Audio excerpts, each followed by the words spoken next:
कराड शहरात रेशनिंगचा गहू आणि तांदूळ मोठ्या प्रमाणामध्ये अवैधरित्या रेशनिंगच्या गोडाऊनला न ठेवता ते दुसऱ्यांच्या गोडाऊनला ठेवून काळा बाजार करणाऱ्या रमेश पाटणे या रेशनिंग लायसन धारकावर पुरवठा विभागाने कारवाई केली आहे।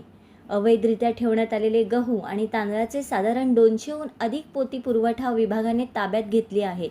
साधारण हे 9 ते 10 टन हे धान्य असल्याचा अंदाज वर्तवण्यात येत आहे।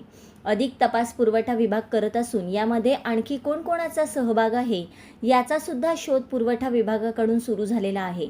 पंचनामा करून संबंधित प्रकरणात गुन्हा दाखल करण्यात येणार असल्याचंही पुरवठा निरीक्षकांनी सांगितले। The best thing team Karad. नाही सगळं व्हिडिओ येतो, काहीच खोटं बोलू नका। गाडी कुठनं भरली आणि कुठनं आणलं सगळं व्हिडिओ तुमच्या मागे लय जण आहेत आणि सगळ्या दुकानदारांच्या मागे सुद्धा। दाखवू का व्हिडिओ? गाडी नंबर सांगू दे का? काय पण खोटं नाही बोलायचं। नंबर सांगते तुम्हाला गाडी नंबर सांगते की गाडीचा गुन्हा दाखल होणार काय तुमचं बघायची सुद्धा। MS 50 N30 43 दाखवू व्हिडिओ पण दाखवू। मी साहिला नायकोडे, पुरवठा निरीक्षण अधिकारी।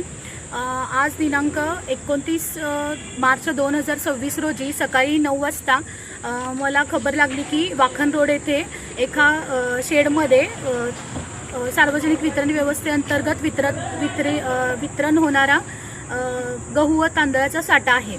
त्यानुसार मी व माझ्या पथकाने सदर ठिकाणी तपासणी केली असता एक बंद शेड होतं, त्यामध्ये प्लॅस्टिकच्या गोण्यांच्यामध्ये धान्य साठा असल्याचे निदर्शनास आले।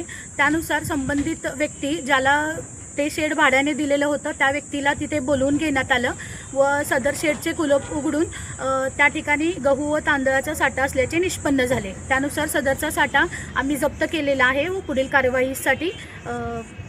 पुढील कारवाई शासनाकडून चालू आहे।